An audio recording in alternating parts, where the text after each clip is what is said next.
Hi, I'm Rachel. And I'm Matt. And welcome to the Strange and Beautiful Book Club.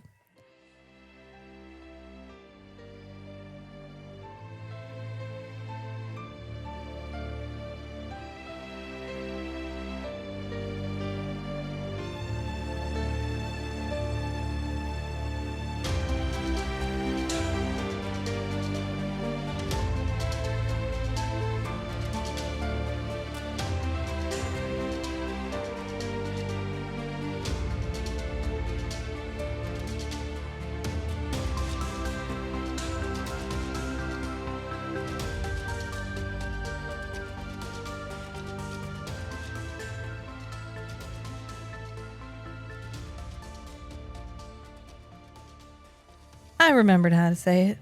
I know it's been like, oh my God, we've been so hit and miss. And I would apologize, but like, in this economy, you know what I will apologize for? Straight up lying that we were going to catch up and read the books and do them all and get all caught you were up. speaking to our intentions. Yes, I was. Yeah. And we did not realize those intentions. And that was for a variety of reasons. Mostly I have a job now, so it's really cramping our style. And also, yeah, we've been doing everything together in terms of like housework. And so Matt doesn't have time to just listen to his audiobook because he's like, well, let's do it together. And then, yeah, he literally had to sit for 6 hours and play video games. He suffered. He suffered for his art so much. Yeah. To finish Heretics of Dune, so he could just audiobook his way through it. And then he did finish it, and that's really great. And I anticipate it will take approximately 2.5 years to finish Chapter House of Dune. Subjective, possibly objective, difficult to say. I'm shooting for us to finish Chapter House of Dune and knock that shit out, because I got to tell you, as a fan of Dune, I'm real fucking tired of living in Frank Herbert's head. And on that note, this is a sneaky drunk episode. We used to do these all the time, and then we've kind of just stopped because we stopped doing as many episodes. Why get inebriated for any of them? People are here for serious content. It just doesn't feel fair to create our once a month episode of us completely off our chumps, just riffing with each other. But there is no way I will be able to discuss Heretics of Dune without just making incoherent, angry screeching noises for an hour and a half. The solution is to not be sober. So just not going to be sober, because that's the only way we're going to have a productive conversation. So here we are. Because it pushes a lot of my buttons, and most of my buttons are like much larger than they used to be, because there's fertile ground for them to become large and inflamed, and woe unto anyone who pushes them. And Frank Herbert was like, da boop, every push that one button. and that one. Having a protagonist who is way too young and discussing sex with the protagonist ad nauseum when they are really quite young. I think, is Duncan even 15 by the end of this book? I think he turns 15 after Lucilla arrives. I mean, Jesus Christ. After the third book, Children of Dune, I don't know, like my brain has become very fuzzy about Dune. The Children of Dune, where they're young. Oh yeah. They're real young. And I mean, I guess Duncan likes them young because he married Alia at 15. Mm-hmm. And you know what I shouldn't have done?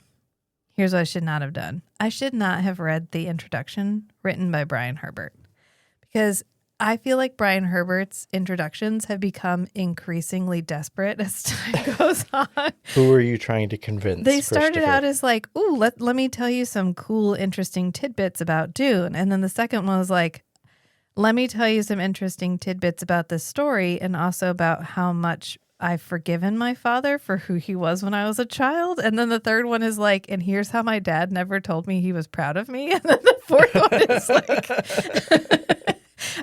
they're just getting worse and worse. And by this one, he's like, Yeah, my dad literally moved to Hawaii because my mom had lung cancer, and it was more painful for her to breathe in the dry Washington cold than it was in the like warm, moist Hawaiian air. So he up and went to Hawaii, and he was big mad about it, and he had to take care of my mom, and he complained endlessly. Like that's literally this one. So I'm expecting the next one will be, and so that's how I learned to love my father after my mother died, because that's the theme of all of them. And I should not have read it, because knowing that while he's writing this, he is having to act as the caregiver for a woman who very clearly was his caregiver, really colored the way that I saw the honored matras and the way he treats sex in this book. Yeah. As like a negative, like an evil force. Like really good sex is not good. As a coercive force. Yeah, a coercive, like negative. It's negative. It's treated very, not even clinically, but like as a bad thing, like as a weapon, as a thing that can be weaponized specifically against men. Yeah. Yeah. And it really was like, was Beverly not putting out when she had lung cancer there, Frank? And you were really feeling it, and you were going to write a book about, because she gave up her career. Right. To support him. Yeah. She gave up her whole career to support him. And a woman doesn't have a 2-pack a day cigarette habit without there being some underlying anxiety from something. Right. And in previous forewords written by Brian that I should not have read, he talked about how his dad was a douchebag. Right. I mean, sometimes he talks about it specifically. Yeah, so my dad was kind of a douchebag when I was a kid. And sometimes he's like, my dad was always the smartest man in the room. And you're like, do you mean that, Brian? Or do you mean you think your dad thought he was the smartest person in every room? Like, right. Or you want everybody to think you thought that to help sell the books. Yeah, because I'm sorry your dad wasn't a great guy. Like, I don't know what to tell you. Like, stop writing increasingly desperate forwards. You're making it hard for me to enjoy the books. So I think I'm going to skip the forward in the Chapter House book because... Go for it. Yeah, I can't do another one. It didn't ruin the book for me because I don't think anything could have made the book better, but like it didn't help. And what I was getting at is in earlier forwards, he talked about how his dad could not be disturbed while he was writing. Mm-hmm. And his mom would do everything she could to like navigate the children away from him when he was writing. And so he had very little time with his father. Yeah. And he literally, like, all of the reviews are like, well, he was having to stop writing so he could take care of my mom. Like, it was this huge sacrifice that Frank had. It was a had burden, made. an obligation. You know what he could have not done? Right while his wife was dying of cancer. Yeah. Yeah. It's not like he took the computer out in the room with her. Or what. I don't know what the setup was. Maybe it was like one big room with curtains. I don't fucking know. But like, maybe she slept a lot. Yeah, he could have just had a lot of time. Yeah, and it took his mind off of it, but not. But clearly not, because this book is riddled. An experience. I'm going to read a contemporary review. Okay. From April of 1984, because this is published in 1984. And it says, 5th in the monumental Dune series. This is from, I'm not sure who wrote this. It was an unearthed review that I found a link to on Wikipedia, so you can find the link there too and figure it out. But it says, 5th in the monumental Dune series, another uneven entry, slow to start and hastily, rather abruptly concluded, but more exciting and adventurous than any since the original Dune, with a gratifying influx of new ideas. And I agree to some regard. I do think this is the most action-y, adventure-y one that we've had since Dune. Because if you think about what the other ones, there've been like small rebellions, or like in God Emperor, Leto would be like, oh yeah, there was like mass murder last night. Can't believe you slept through that. but it all happened off page. Mm-hmm. So this is the most on page large battle action that we've seen since Dune. So I agree with that, but also slow to start and abruptly ending. Correct. Nothing happens in this book. Yeah. In retrospect, this is really just part 1 of Chapter House Dune. Yeah. I mean, this takes place 1,500 years after God Emperor of Dune. So Right. long enough that the death of Leto has become itself mythical. Yes.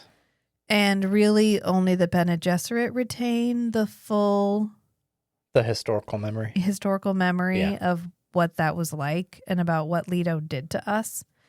And they are actively working to undo it, which like, bro turned into a worm for you, okay? Show some respect. Would you still love me if I was a worm? Just like Emperor. This guy literally put 3,500 years into this because he thought it was the right thing to do. And you can't give him a minute to be like, I don't know, maybe it was. Like, can we give him the benefit of the doubt for like, do a thought experiment for a couple of years? Be like, what did he do? Oh, okay, maybe he did save the human race. I don't know. And instead they're like, we're women and we're manipulative, so we have to undo what he did. Like, that's what it felt like. I don't know. At no point in this book did I know what anybody's motivations were at all.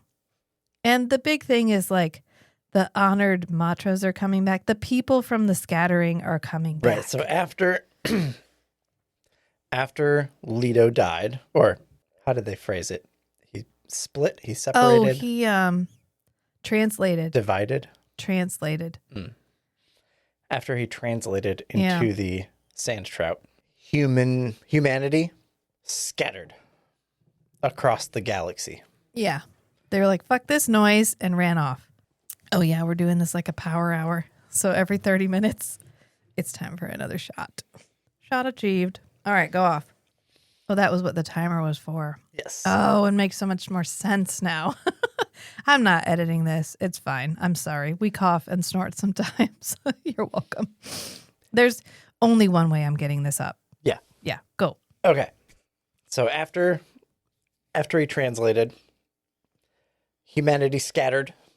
He'd been building up that tension of the deep desire, compulsion to explore.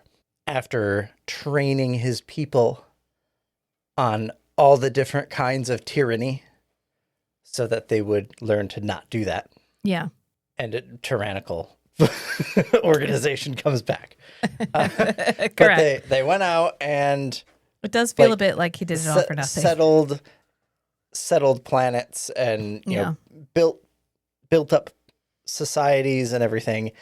And then they needed to come back for something. They were like, "Oh my god, did I forget to turn off the coffee maker?" Like turn back around.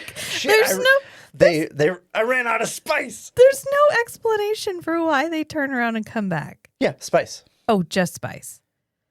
Well, spice and to see what else may have developed while they were gone. Okay. I mean, but didn't they start their own civilization? Yeah. Or were they just drove in one direction for 750 years and then they were like, "Oh my god, what are we even doing?" And then they just turned around and drove back. You know what it reminds me of? Like, okay. Now I have a new headcanon now. Mm-hmm. You know the end of Boat of a Million Years?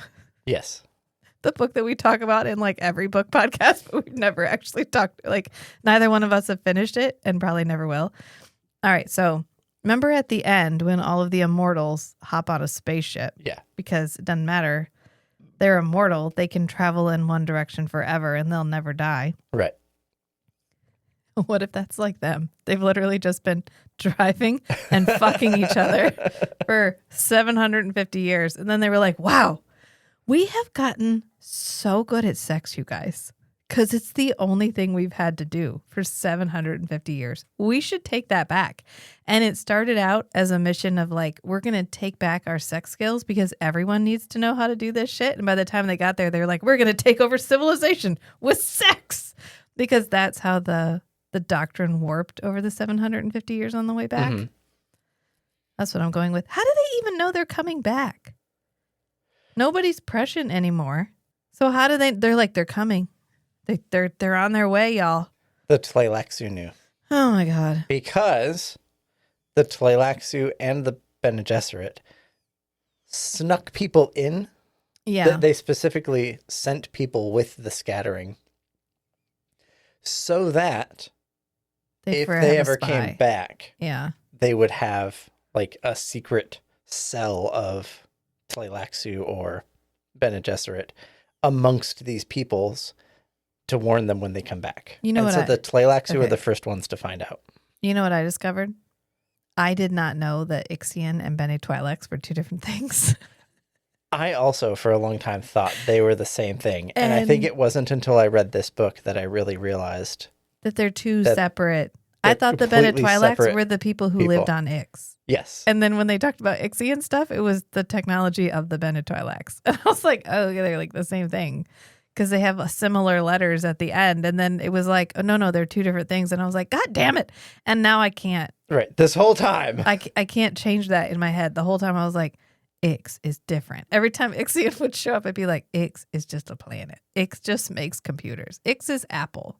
Ix is the Apple store. The Apple of Dune. It is the Apple store of Dune. That is it. They exist to create new and interesting products that then everyone must own, and you get shamed for not having. Like that's technology is a status symbol. Yes. And then Bene Twi'leks are the like religious bioengineers. Yeah.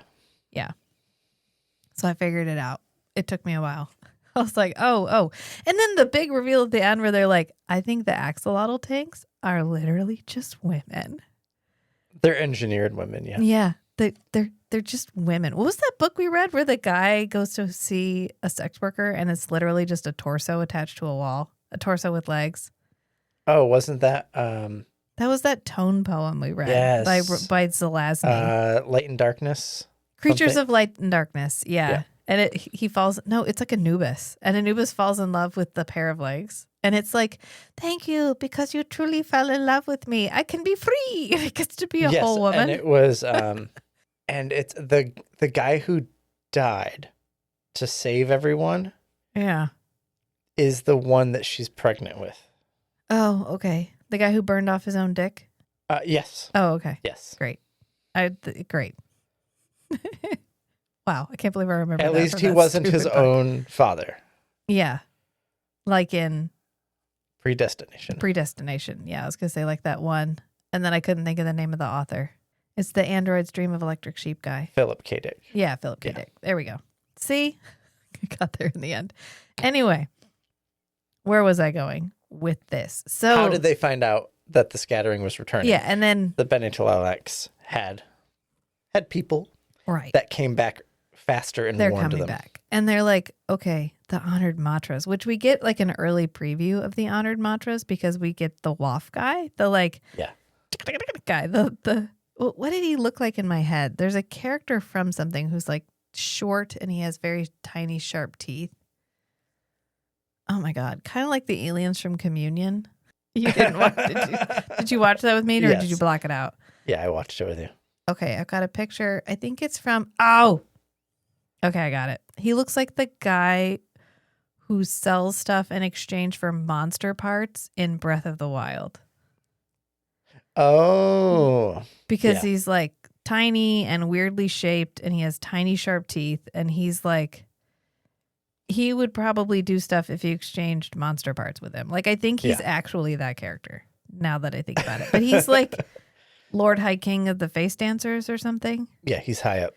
Full disclosure, I read this like immediately after our podcast with all the intentions of then immediately turning around and doing it. And it took Matt fucking forever. So I read this a while ago. I have not gone on and read Chapter House of Dune because I didn't want it to poison my discussion on Heretics of Dune. But there are going to be things that I don't remember because not a lot happened. So we find out that but there was a lot of information. Important Tleilaxu have... Well, the Tleilaxu have figured out how to reliably make a Gola and awaken it. And so they all make Golas of themselves. Yeah. Effective immortality. Right. And I think Scytale shows back up. Briefly. Yeah, You get, he very like briefly. speaks and you're like, ooh, Scytale, that you? So I assume he probably comes back in Chapter House of Yeah. Dune. Yeah. And so in a foreshortened sense, the Tleilaxu also have multi-generational memory Yeah. Of as their a- own as a timeline. group. Yeah. Yeah. And they can make spice now. So we don't need the worms anymore Right. because they figured out how to make spice. Yeah. Well, he meets with the honored Matra first. Waff does. That's our first Right. image into who they are, which is just catty bitches. Pretty much. Catty bitches who are preternaturally good at hooking up. Mm-hmm. Yeah. I mean, I have no notes. I can't improve on that. That's exactly who they are because he's like, every discussion and every moment where they were supposed to be negotiating is just them insulting each other in increasingly obscure ways. No actual negotiation happens in any part of this because I'm not sure. It's giving patriarchy. I was going to say, I'm not sure Frank has ever actually listened to what another person said in his entire life. He may not know how a conversation is give and take. That's not fair. I didn't know Frank. But if I had to extrapolate, if you gave this to me 100 years from now and all knowledge of the author had been lost and everyone who ever knew him had died And you had to rebuild his personality Right. based on his writings. I'm taxed with creating his animatronic wax figure at Disney World. And it will be able to interact with people and it has to be authentic to who Frank was. Mm-hmm. A patriarchy would just about sum it up. Because I was thinking back, does anyone ever have a give and take conversation in his books? Or are they always just posturing at each other? Miles Tag. I did like Miles. Yeah. I did like Miles. I think Miles was the I think redemption he's a arc. common favorite character. Well, I think he was the redemption arc for Leto Atreides. Yeah. The first one. Because we didn't get enough of him. Mm-hmm. And he gets that really bomb-ass line, which is like one of my favorite lines from the first book, where he's like, we really don't think about the father enough because Paul had to come from somewhere. Mm-hmm. And Leto doesn't get the credit he deserves for what he did as a father. Yeah. And this felt like, because in Brian's increasingly desperate forewords, he mentions that his father saw himself as Leto Atreides. So his father effectively Worm Leto or original Leto? Original Okay. Leto. Oh, he doesn't specify. He just says Right. Leto. But he saw the lady Jessica as his wife. Okay. So I'm guessing it was supposed to be the first one, but maybe the second one is the author equivalent of a Freudian slip. I don't know. But he saw himself as the first one and he kills himself off. He removes himself from the story almost immediately. And it actually doesn't improve as a story until he puts himself back in it. Yeah. Because Miles Tag is Leto Atreides. Yeah. Just fast forward into the future. I think there's fog. I think it's a foghorn outside. Oh. I keep hearing this like deep gong noise. Yeah, I think there's a fog. Oh, warning. yeah. There were some ships under the bridge today. Yeah. Okay. Anyway, I liked Miles. I think he's the only person who has a give and take conversation. And Yeah. maybe Odrade. Yeah. Yeah, because she actually listens when people talk and responds. But everyone else literally just screams at each other. It's just like two talking puppet hands. This could be a talking puppet show at that each Leto other. is putting on for himself when all the puppets in his little mobile chair thing. He just reaches down and pulls two out at random, and he's like, "Hi, I'm Miles Tag. Hi, I'm." This is the puppet show in his head as he's looking into the future. looking into the future. Yeah, exactly. The overarching theme of this book, I would say, is weaponized sex. We bring Yes. up weaponized sex pretty much every 5 fucking minutes, including when the Bene Gesserit, and this is the real key. I mean, this is, I think, the heart of what I fucking hated about this book, is they send Lucilla to go talk to to imprint him. Duncan, Idaho. And first she imprints herself as his mother And then she's supposed to fuck him as his mother so that he will feel tied to her forever. Yep. Child Duncan, because he is 15 or less, it specifically states, because he's the same age as Sheena. Shiana. I know. Oh, just like the 5 vowels in the middle of the name. Oh, it's like Siona. Oh, God. Is it? Is it, Frank? Anyway, we're tracking their ages kind of together because time passes in this book. Yeah. I think they both start out like 8 or 11. Lucilla's like, he could be 11. I don't know. And so she becomes his mom for like 4 years. And then she's like, well, looks like it's time to fuck him. And Miles cock blocks her. Miles cock blocks her until I think after he turns 16. Yeah, maybe. And he was like, well, that's the age of consent. Here you go, Lucilla. Fuck him all you want. But first I'm going to wake him up. Oh, yeah. But they don't wake him up by like, I wish they still woke him up the same way. And it was with the puppet. They like held up a puppet of Paul. And he's like, oh no, Duncan, she's gone. And Duncan's like, must kill. This partly benefits from the Tleilaxu's advances in the technique of reawakening the Gola. It's just the heightened emotional stress. So you have to like, and Miles deftly guides him through whatever this is, and he wakes up. Yep. But just one instance of Duncan. And then he's like, he literally wakes up. He looks down at himself and he's like, that's going to get some ladies. He's like, I can Pretty work much. with this flesh or something. Yeah. He's like, yeah, I'm going to fuck somebody with this. This is crazy. I was like, oh my God. Oh, I can't. And you know what? Plot twist. He's the best at sex. The Tleilaxu made him that way. Not just the best at sex, but like mind-blowingly the best at sex. Like he does enslave a woman Marbella, who herself has been trained in the art of combat and sexual control of men. And she's like, oh, I'm gonna fuck. And the best part about this isn't it Miles and Lucilla have to watch Duncan have sex with Marbella? And we actually get to see Lucilla talk about Duncan's technique. She's like, my God, I didn't know your tongue could go there. Like she's just watching a child man have sex with a grown adult woman. And they're both like, wow, he's just doing such a good job. Right. What was what? I don't know. Do you think this was always the plan? Does this feel like it was always the plan? It does not. The sex comes out of nowhere. At no point previously have we talked about the sexual prowess of the Bene Gesserit. Right. Except that they can choose what sex the baby is. And they can kind of store sperm for when they need it later. Like they have. Like an octopus. They can like insist it or I don't know, whatever. But we know they can control their bodies perfectly. Yes, their skill, their whatever has always been like internal control and insight.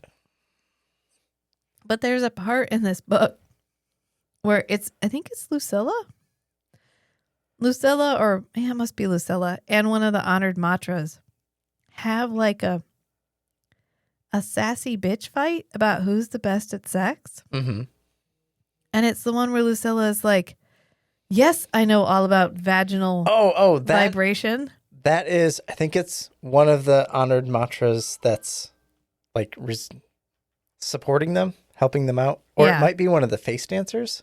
And it's like, I have 250. And yeah, they're preparing Lucilla to like sneak in and pretend to be an honored matre. Yeah. But she has to like prove to somebody that she can do the sex. Yes. And so they're trying to get a feel for, okay, you're a Bene Gesserit. How good are you at sex? Because you have to be like this good. Yeah. And she's like, I'm better. You don't even know. I'm better.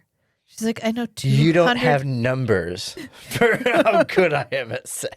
I know 250 sexual positions, and that doesn't even count variations. And you're like, what is the gamifying of sex that is happening right now? Here's how I interpreted that.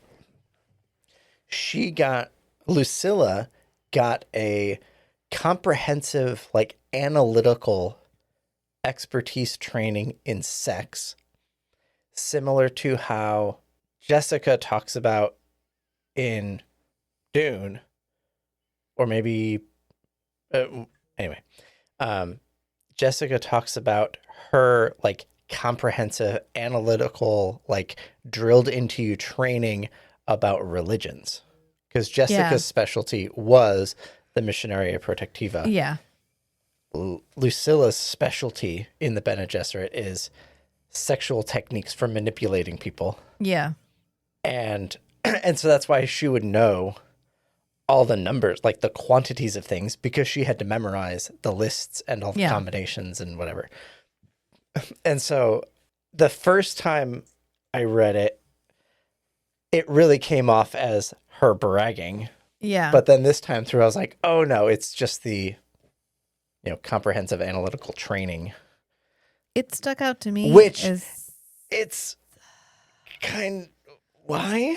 It's the most male way Yes. of describing sex.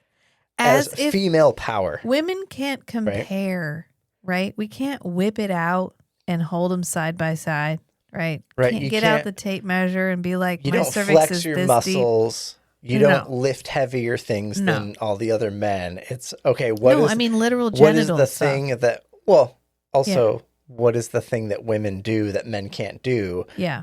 Vagina. Vagina. Well, so that's how they express their power. Well, all of the, like, male to male metrics, we'll just boil it down to the most simple, which is like, is my dick bigger? Right? Mm-hmm. So you have a very objective way of measuring whether your genitals are larger than mine. Yes. Women don't really have that. But I feel like in Frank's mind, he thought we compared something. Right. So it must be sexual creativity. Like when we hang out, it was like he was trying to figure out when women hang out, when they all go to the bathroom together, how do they talk about sex? Because they must talk about sex. Because being with me is the most important thing in my wife's life. So clearly, that's going to be what she's going to talk about. And I'm so good at the sex. I'm basically Duncan, Idaho. She's going to talk about it with other women. And it's like vaginal pulses. Vaginal pulses, that's what he calls it. She calls it, can you do vaginal pulses? Yeah. Like just goes off on the, and it took me out because I was like, no one talks like this. It really is them each trying to top each other to, like, assert their authority or like to maintain their pride. Yeah, because she's like, no, I'd be worth 600 or more. The whatever. Respect from their peers. And they do all this. And then she's like, well, anyway, if you actually were one of us, then you would have been expected to have already entertained a client. So fuck that guy. And she looks over and it's like a scene from Archer because she goes, fuck that guy. And you just hear like pants drop and she turns around and he's like already stroking it. Basmati? Yeah. Teague's like second in command guy. Mm-hmm. Yeah. The second Bashar. I can't remember anymore. He's related in some way, but he's not Teg, and he's not Teg's bro He was dog. trained. He was like his apprentice. Yeah. Who is now a full master. Right. Anyway. And Teg becomes Supreme Bashar. Because he literally turns around and they're like, it literally says in the text, he was already half erect. He was like, well, if we must, I guess. Can you do the vaginal pulses? Can that be done on command? Look, I'm going to turn this nipple when I want it this many times. Like, what the fuck? I couldn't with all the sex. It was so male. I've been in this conversation before, but it's usually like woodworking. The concept that you can get dick down so hard, You become that man's slave. Do not point the finger at No, me. no, Like no. you have I'm a saying rebuttal for this. there is a meme of men stay in these relationships with abusive women because the sex is so good. I mean, are they male memes? Well, yes, yeah. No, I was gonna From say the man's side of the meme sphere. I totally believe there are men out there who believe that they are so good looking and so good at sex. Women are Well, their it's more servants. about we need to get our friend away from his girlfriend because she's so crazy, but he's still with her because she likes to have sex with him all the time. Yeah, I flipped it. That's why I said dick down. Yeah. Yeah. Yeah. So specifically for the Duncan encounter. This woman is like, I'm putty in your hands, 15-year-old boy. Because he's like, oh, I not only am the best at sex, but because I'm having sex with you, I remember every single time Duncan Idaho was alive. Yeah. Was that during? I thought that was later. No, I think it was the sex. I think the sex made him. Because it was like the release of his conditioning, like brought everything with it. Yeah. Yeah. The release. Get it? Are you fact checking me right now? Not fact checking. I wrote it in my notes. It says Marbella and everyone watching Duncan have sex, which awakens all of his memories. Yeah. And he's like, oh, yeah. You thought you were making me just a little bit the best at sex, but I am actually maximum best at sex. I have turned that to 11. You programmed me to do it. By remembering all 3,500 years of sex that I've had. Although what he remembers is every single time Leto 2 killed him. Yeah. Pretty much. He's like, and I die, and I die, and I die, and I die. Yes. It's almost worse. So many deaths for the Atreides. And this one. And literally none of them for any fucking good reason. I can't. Oh my God. Oh, this book. Okay, so there's two main plot lines. Yeah, no, I mean, besides that, everybody who's read this, if you've made it to the Heretics of Dune podcast, you've either already read them all and you're interested in hearing our opinion, or you never intend to read any fucking Dune and you're hoping we explain it. Read the Wikipedia description if you want to know what it's about. It's literally 3 paragraphs long because that's the amount of plot that happens in this book. Right. I'm more interested in discussing the fact that this entire book is an info dump. The 4th book. Yes, it's info dump and setting the pieces of the on the stage. It's like he started a new game. It's like New Game Plus. It's like the books ended at the end of Children of Dune. And then he restarted the whole, like, I can't imagine another series where on the 4th book, you're like, yeah, remember everything that happened? Well, that's all done. We're done with that now. And we're off with new character, an entirely new cast, an entirely new planet. Oh, for a minute, I was like, wasn't there a sitcom where they got like an entirely new cast and they moved? And then, Being Human. Yep. Being Human UK. Being Human. Yeah, Being Human UK, where they were just like, so anyway, every single person from the earlier seasons has died. So here's the entirely new cast, entirely new setting, and every single plot. But the same setup. Every single plot we've been teasing you with for the last 4 seasons, we're going to end them in episode 1 of this season. Okay? Everybody got it? Good. Here we go. Whew. But that does get us Hal. It does get us Hal.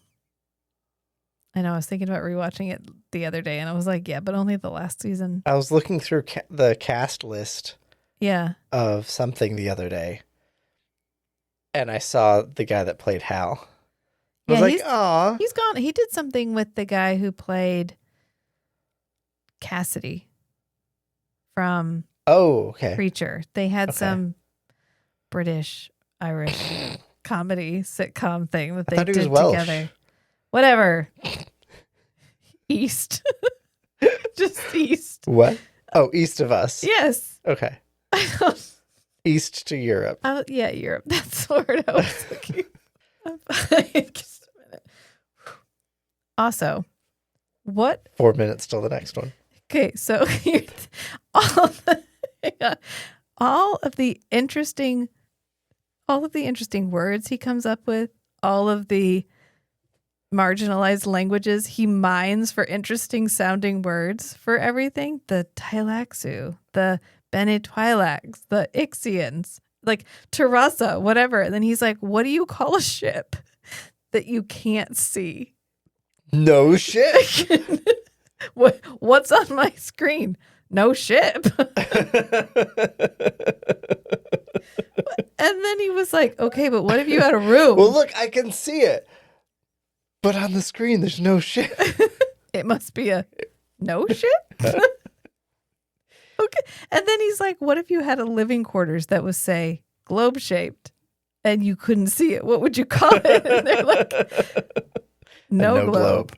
And then there's no explanation. I wanted there to be some tie-in from this no globe to literally anything. And they were just like, it's a plot device. It's a literal plot device. Yes. Right there. Right. Yes. Yeah. Okay. A device for conveying the plot. Because they're raising Duncan. This is actually Duncan's. This is like the third Gola they've ordered because they keep whoopsies. The 12th. Whoop. Oh, I see Dick.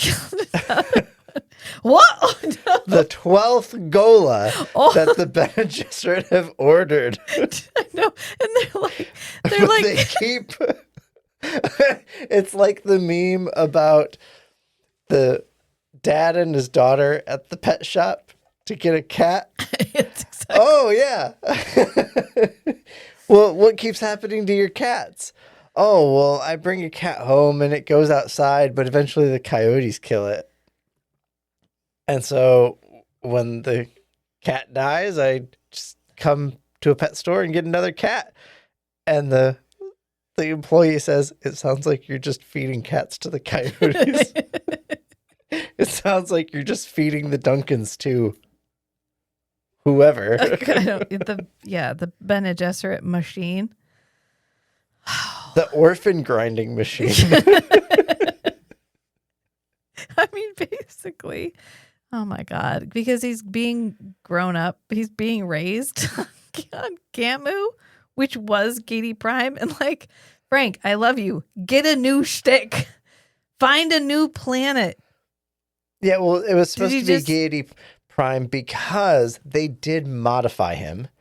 And for the Gola memory awakening to work, a lot of it is tied up in how accurate they are a clone of their original. And so all that stuff has to be lined up. So they thought, okay, we'll raise him on what used to be Gaiety Prime because he grew up on Gaiety Prime. Yeah. It'll resonate with the memories. And that is such a weird reason because the planet has changed so much that it wouldn't feel familiar. No. Unless they were literally looking for atmospheric composition. Yeah. In which case you could have just put him somewhere and given him Gaiety Prime air. In a no ship. I don't know. Reproduce. A no globe. Just reproduce his thing.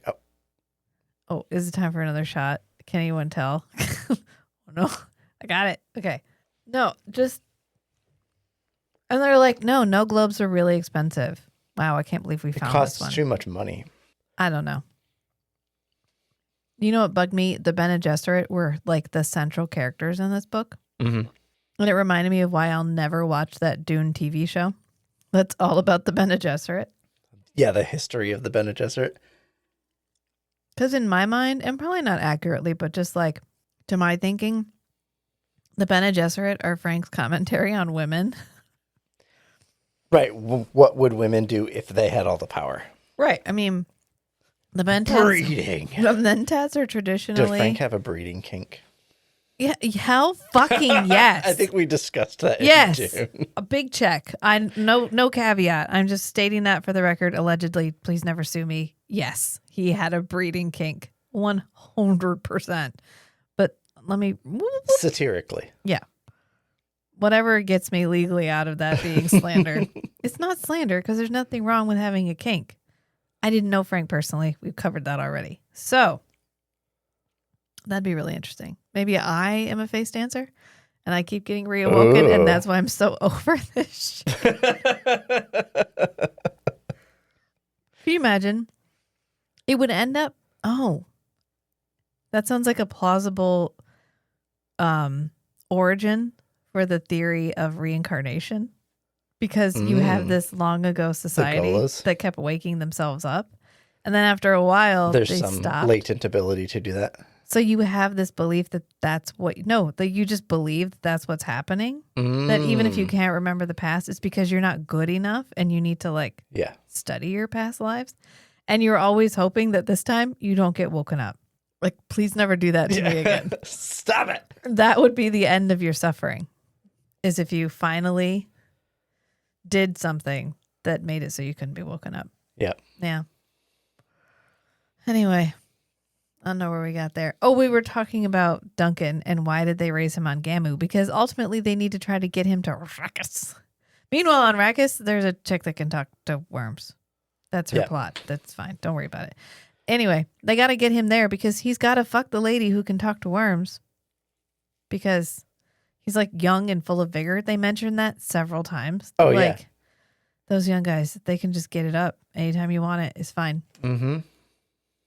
Meanwhile, there's another character named Odrade who actually liked Odrade. Yeah, she was, I think, the most relatable Bene Gesserit.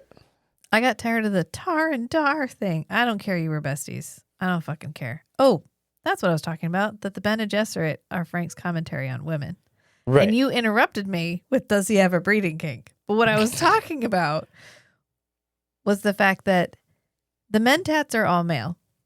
You can tell because the letter M is the beginning of Mentat.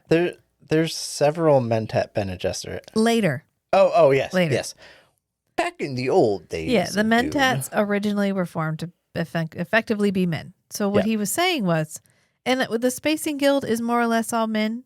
We don't really... we don't know, actually. Yeah, we'll leave the Spacing Guild out of our equation for now. So you have the Mentats and the Bene Gesserits. And so it was like, what if I got a group of men together and they were given a substance that could make them really good at the thinking stuff?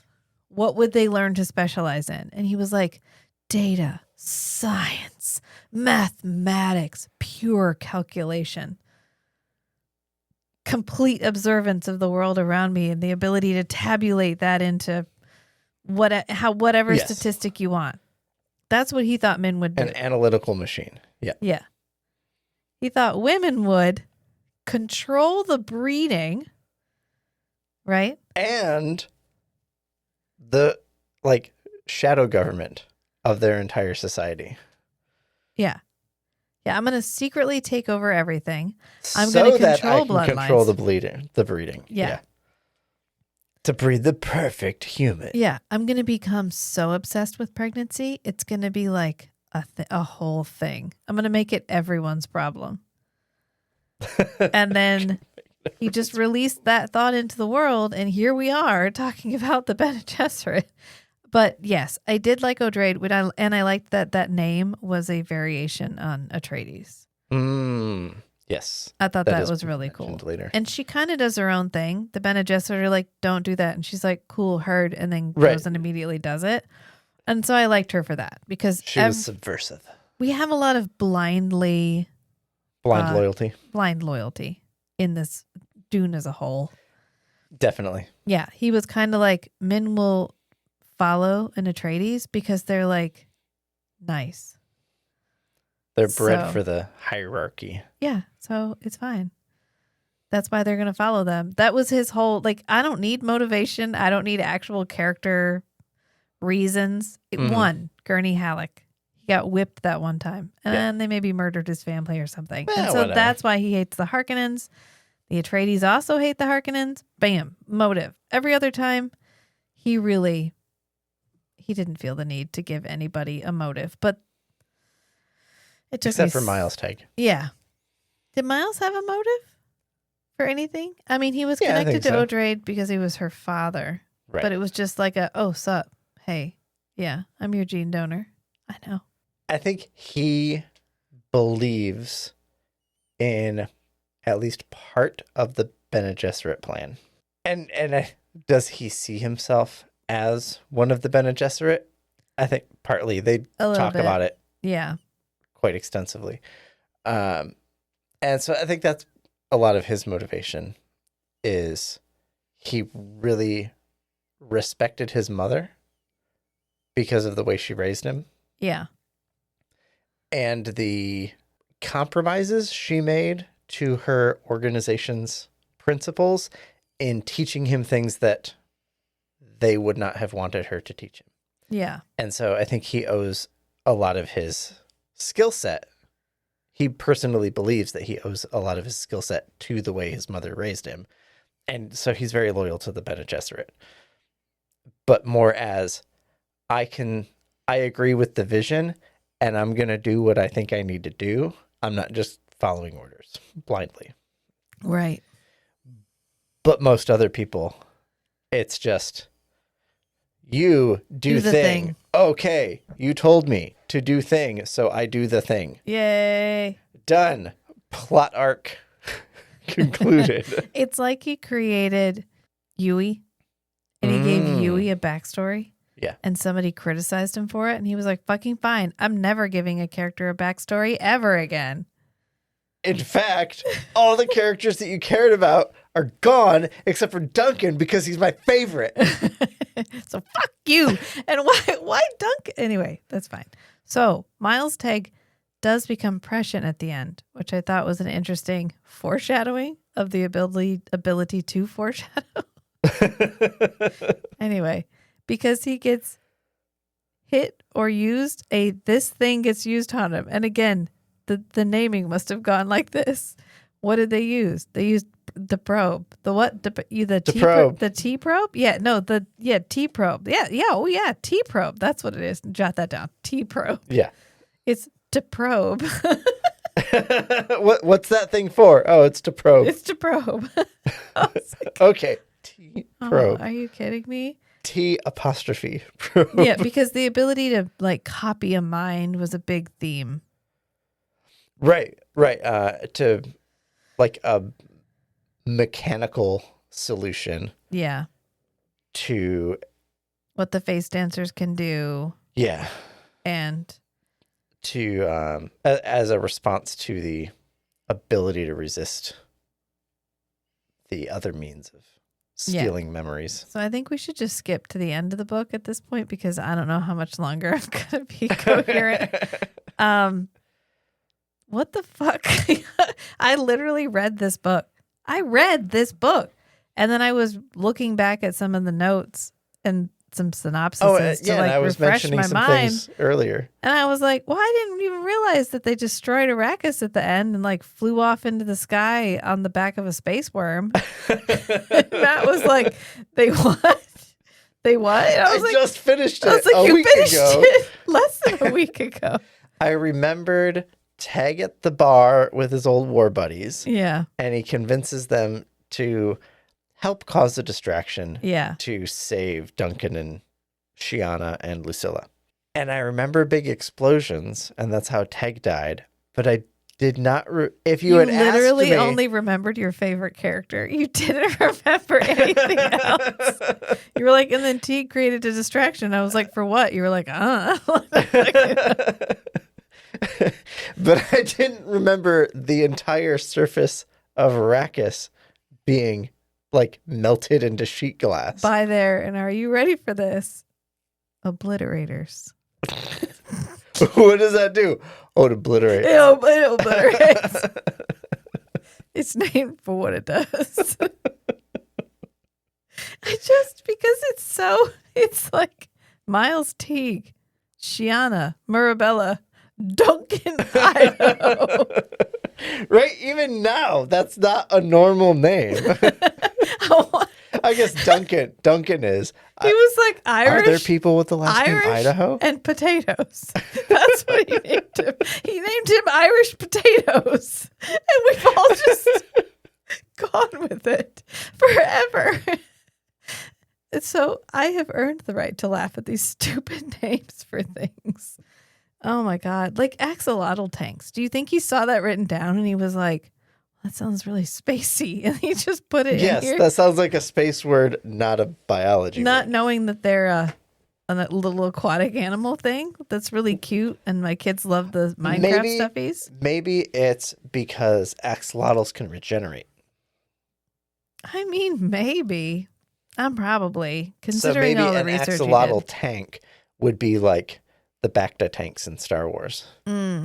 Except you can't go back in if it's not a tank. If it's a woman, they can't be like, "Let me slip." I know, but maybe they started out like the Bacta tanks, but then they called them axolotl tanks because they helped things grow. You didn't hear what I said. I'm trying to finish this thought. But then they said, "Oh, well, we could adapt this process to happen in a woman because they do it better." Right, but and so then they just kept to depersonalize the women. Yeah, they called them axolotl tanks. Hang on. Yes, I follow what you're saying, and I agree with you about that's probably why they're called that. But you compared them to Bacta tanks. Yeah. And it took me to Star Wars, and then I was thinking about how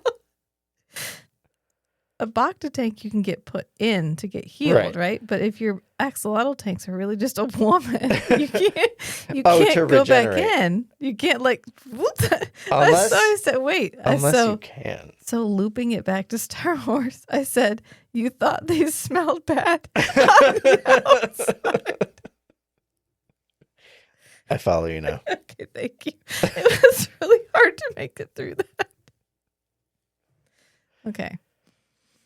I'm here for this. Anyway, apparently the entire Bene Gesserit plot for the whole book is because Taraza wants to destroy Arrakis. And that's her grand plan. And that's what Odrade ends up kind of thwarting-ish her from doing. Because she's hoping that by destroying Arrakis, she will destroy the tyrant's hold on the future. Right. By destroying, I guess, the historical cultural reference of Arrakis.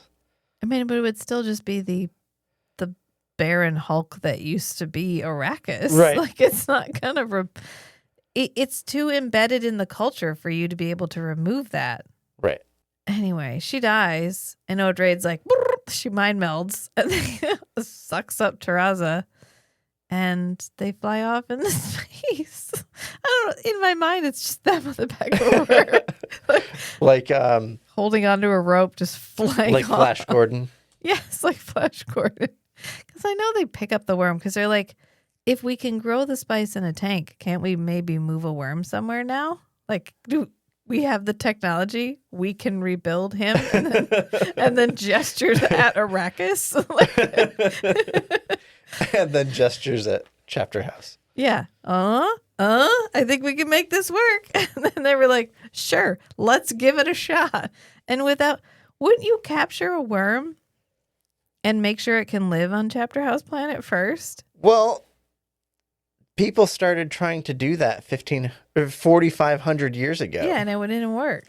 It didn't work, but they probably learned a few things. Right, but I mean, wouldn't you get an established worm colony on Chapter House before you were like, cool, I think we're safe to blow up Arrakis now? Instead of being like, you're our only hope. They can just grow the spice. Flying off into space? The Twi'lexu can just grow the spice. I know, but then you're handing all power in the universe to the Twi'lexu. You're not cutting off both your hands. You just one of them. I'm not following. I mean, I know where you're going, but like following that is, it's not happening. So I don't have anything else I want to say about this book. I feel like it's just going to end up me. Okay, what do you think about Shiana talking to the worms? I want to know, are they actually talking back? That was my only thought in the entire, because she speaks with them like she's having a conversation, and it's not clear whether she hears them. No, or not. She does not. She's just as confused about why the worms seem to obey her as everyone else is. They're her little worm friends. She goes out there when she needs a therapy session. Like Disney princess. Yeah. She's just sandworms. Sandworms. But then it turns out was it Terraza or Odrade? Watching the natives, watch the people that live, the common people on Arrakis, do this like very ritualized dance thing. Yeah. And she figures out that Shiana also does that like subconscious kind of dance communication Yeah. with the worms. And that's why the worms respond to her Like a bee. like a bee. But it's not a conscious thing. It's not Shiana's conscious mind Yeah. communicating with the worm. It's her like collective subconscious of humanity, whatever. And this is like this almost like viral communication that's happening subconsciously in all the humans that either participate in the dancing or just observe it. Yeah. And so they're all learning this subconscious culture thing is developing. Like the planet on Speaker for the Dead, where the whole planet was one organism. Yes. And once you were there, you couldn't leave. Except That's the one right, guy yeah. does leave. Mhm. But he's the guy that tried to climb the fence because he ate the grass. And it made him like a paraplegic. And the entire rest of the series is just him feeling sorry for himself. Wow. Because Ender's like, I'm good. I don't want to travel anymore. So this guy becomes the main character and he's fucking unbearable. And that's why I've never read Xenosaga. Anyway. I'm going to try to rewind that. It was a good day. A cultural language is developing. Mm. Yes, but subconsciously. Yeah. Does everyone on Arrakis die? Presumably. Everybody on the planet dies. Jesus Christ, Bene Gesserit. Okay. Oh, so that's what's happening is the shard of Leto's mind that's left in every sandworm. Yeah. Is communicating subconsciously with Shiana, but then that's kind of reflecting against the subconscious communication that's happening between all the humans. Yeah. And so they're resonating. Probably something like they're manifesting. The sandworms are in communication with the collective subconscious of the population of Arrakis. Yeah. Which I'm probably reading way more into that than Frank intended. The creepy sandworms are mind controlling secretly, but not consciously. I get what you're saying. Everyone's kind of resonating with the mind of the planet. And so she figures out that that's how Shiana's communicating and kind of, I think this must have been Odrade because she mentions Terraza had given her some instructions or some hints about what she'd been doing. Yeah. And it was a lot of overlap. There's a lot of political machinations at the end. Mm-hmm. And they come thick and heavy. And by the end, you're like, I don't know what's happening. I literally forgot a planet exploded. That's how confused I was. So it turns out the Tleilaxu are Sufi? Yeah, like Muslim? or Zen Sunni, but a little bit of both. Yeah, so they have their own super religion. There's amalgamations of different current religions. And like just secretly within their own culture, they don't talk to anybody outside about it. They've been like following their religion this whole time. Yep. And the ones who are like the leading council of constantly renewing Golas is kind of, they mention it, somebody else mentions it, that these people, the same static personalities staying in power is actually a bad way to do it. Yeah. When you're trying to like maintain a healthy society. And so I think it might be one of the Bene Gesserit criticizes the Tleilaxu for this pseudo immortality and how it's a losing game. Yeah. And that's why the Bene Gesserit never like seriously pursued that, because they could see that it would only lead to your downfall. Yeah. Okay, you didn't finish your sentence. You looked like you were about to say something. No, I was waiting for you to finish your sentence because I have a question. Yeah. Hang on. So I'm going to mansplain this book to you. hang on. No, I'm I'll bro-splain it. I was thinking about. Hang on. I may not be able to keep going.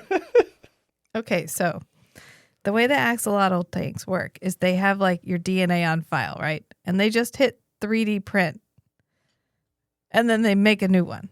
Yeah. Yeah. So when Duncan awakens and he has all of his memories of every single time he's been to Gola, they have been using the same genes over and over again. They're not recollecting DNA from each Gola that dies. This Duncan has been mixed with many of the Golas.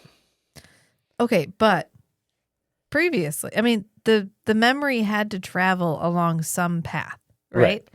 And I've thought about that. The DNA that they're using on Bennett Twi'leks is just a closed loop because they're never renewing it. So as the Duncans die, they are not collecting that DNA. And if the DNA is what carries Well, maybe they were. Well, no, because like the one time he literally flopped on top of him and then he like swept him into the bin. And I think one of them, they disposed of the body with a laser gun. Yeah. So my thinking on it is I was expecting Frank to go into some kind of conscious Metaphysical universe, metaphysics thing. And I guess my internal rationalization of how that works is like every mind leaves like an imprint or an echo on the universe. And when you can remember past lives, it's because you can interact with that echo, that resonance, whatever. And they were experimenting with some wacky ideas when they built this Duncan. And they thought, hey, maybe we can tap into that and you can retrieve all your like personal historical memories. Yeah. That came from a brain that was close enough to your original brain. Yeah. Because it developed from the same genes. And they figured out how to do that with Duncan. This Duncan was an experiment. Okay. To see if you could even make something like that work.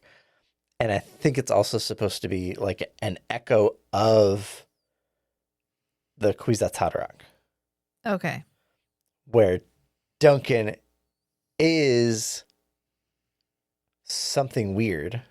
Yeah. That's starting to manifest some abilities that are very weird. He's a 15-year-old boy who's really good at sex. He's actually thousands of years old now. Oh, yeah, but not when he started. That was about the end of it. When he was having sex with Marbella, he was a 35-year-old man in a 15-year-old's body. Yeah, oh, that's true. Oh, that makes it worse, actually. So you're thinking it works something like the end of the criminally underrated movie, AI, where they clone his mother. Yeah. And they're like, but you can only have her for one day because... Right, because we're connecting with her soul. There's a path through space-time, and it can only be traveled once. Yeah. So it's a path through space-time that he's accessing, not genetic memory. That's the only way it works, because otherwise one break in the genes and you lose it all. I think it has to be close enough. And so that's like the same thing with reawakening the Gola memories. Yeah. Is like the first step in connecting with the imprint that you left on the universe. Right. That's what I'm saying, because it's not genetic. It's like the impression you left in the snow. Your fingerprint. Yeah. Okay. These are things I think about sometimes when I'm trying to stay focused on the book, because it's how not does thinking it all about work? Whatever. Sex witches? God, the sex witches. I can't. You were like, oh, I've been waiting for you to read this book because every time you brought it up, I was like, Sex Rachel witches. doesn't know about the sex witches, and she doesn't know yet that Duncan is better than the sex witches at sex witching. Yeah. Well, he's talked a lot about Duncan having sex pretty much all the time. Like, I Yeah. think one of the first descriptions we get is that he's good with the ladies. Yes, it is. Yep. Yeah. So just rewinding back to Brian's forwards. He says his father saw himself as Leto, and I'm wondering if Frank's secret joke is that he isn't Duncan Idaho. He feels Ooh. like the author stand-in. Yeah. Because he's in every book. Because he's like in every book. oh, what was the one? And from, everybody loves him. Was it Zifnab from the Margaret Weiss and Yeah. Tracy Hickman Yep. books, where he'd be in everything. He was the early Hoyd. And I think there was another series where there was a character called Ponburn that was like Hoyd. Yeah, It just showed up in all the books. That's what Duncan Idaho feels like. Like, oh, I got to get my character in here. He's my good luck character. He's my Irish potato. My Irish potatoes. And he loves to make mashed potatoes. Do the mashed potato, honey. Do the mashed potato. It was right there. I just had a flash of Worm Leto as the walrus from Tusk. Why would you say that out loud to me? That movie haunts me. You made like a flipper motion. Haunts me. We haven't watched that in a long time. We watched it once. I still think about it. I still think about it. It's just, I'll be going about my day. And the part where he wakes up after the first time he gets roofied and he looks down and his leg is gone. Yeah. It pops into my head and I'm like, huh. Because can you imagine? You wake up and you're like, no. And the guy's like, oh, yeah, you had an accident and I had to amputate your leg. And he's like, oh, no. And like in that moment, you realize you're dead. And then he takes him apart piece by piece and he turns him into a walrus. It's so weird. That was a huge spoiler. Movie's been out forever. I regret nothing. To this day, it's why I have not watched The Lobster, the other movie. I started it and I was like, I can't. It's too close. I remember It's too you close. and Chris talking about it. The Lobster? Yeah. Yeah. It's like if you can't find love, they turn you into an animal. Oh. Yeah. I just, all I Anyway. could think was Maybe I'll get bored enough to watch it. No, which one? The Lobster. The Lobster. Thank you. It's better. It's not great, but it's better. You'll have to watch it without me. I'm not going to watch it. Then I probably won't watch it because I don't want to ever be a part. It doesn't have Ryan Gosling in it, so we can't watch it right now. It's against the rules. Yes, we're working through the entire Ryan Gosling filmography. And you know what? We should do an episode on Stay. This is our segue into the end of this episode because clearly we're done talking about Dune. Ryan Gosling is in a movie called Stay with Ewan McGregor. And I'm not going to explain shit. From like 2006? Don't Google it. Put it down. Don't Google it because it's going to spoil the ending and you don't want the ending spoiled. Just find the movie and watch it and then Google it. Stay. Just know it's worth it. It's like 05. Yeah, it's right? like I 05 think or it's 06. After The Notebook, but he looks like an emo teen. I can't. It's based. That's it. That's what he looks like. So, yeah, just go watch it. I never would have watched it if we weren't working our way through. We should have a mini pod series on the Ryan Gosling movies. Yeah. Do you know how many times I've watched Drive at this point? It's unhealthy. Unhealthy. And I need to let it out. Like I need to release how I feel when he leans on the doorframe. When he does his like floppy lean on the doorframe. In that scene after he put a kid down in bed, there's nothing not appealing about the like hot guy who takes care of kids ever. Mm-hmm. It's unless he's a douchebag, but like good dad, hot guy, good dad.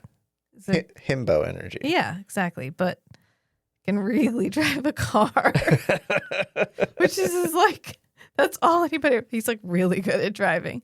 I read the book that it was based on. That's how unwell I am. You need to know. So I read the book, and it's worse than the book. It's worse. It's worse in the book. Yeah. He's like, I'm just real good at car. My job is car. Oh, it's even more shallow. Yes. There aren't hints at He depths. runs away from home because he's so good at driving. And there's no, this is weird to say, but there's no car chases in the book. Like there's no description.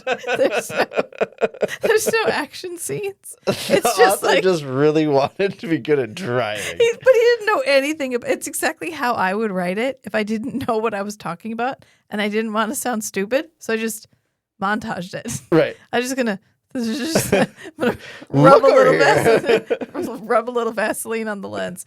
Because it's just like when he becomes a stunt driver, he's like, I drove to this ravine or whatever, and the guy said drive, so I did. I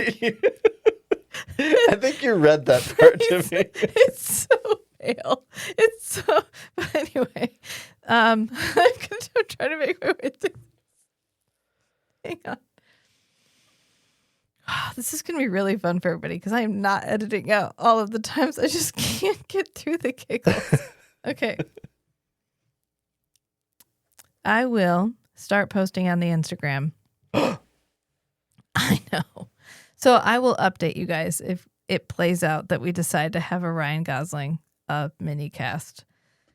Clearly, I won't remember anything that's currently being said. So when I review it, we'll discuss. Okay. And we'll figure that out because we got to finish Dune first. Right. We can't do anything until we reach Chapter House and we wrap this shit up. At some point, some crazy part of me thought we would go on and read the remainder of the series that Brian finished. Like I need me some breaks. I need a break. Yeah. Yeah. We can put that on the shelf for about 10 years. We'll put a pin in that. We'll come back.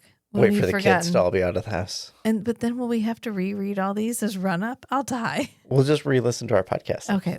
Perfect. This is for you, for us. Future Matt and Rachel. So we just better leave it right here. You say the thing first. Remember. I remember. You were not Remember. Sometimes the strangest things are the most beautiful, too. So be who you are and love what you love. Until next time, friends. Bye. Bye. You have to lean over. I can't lean over.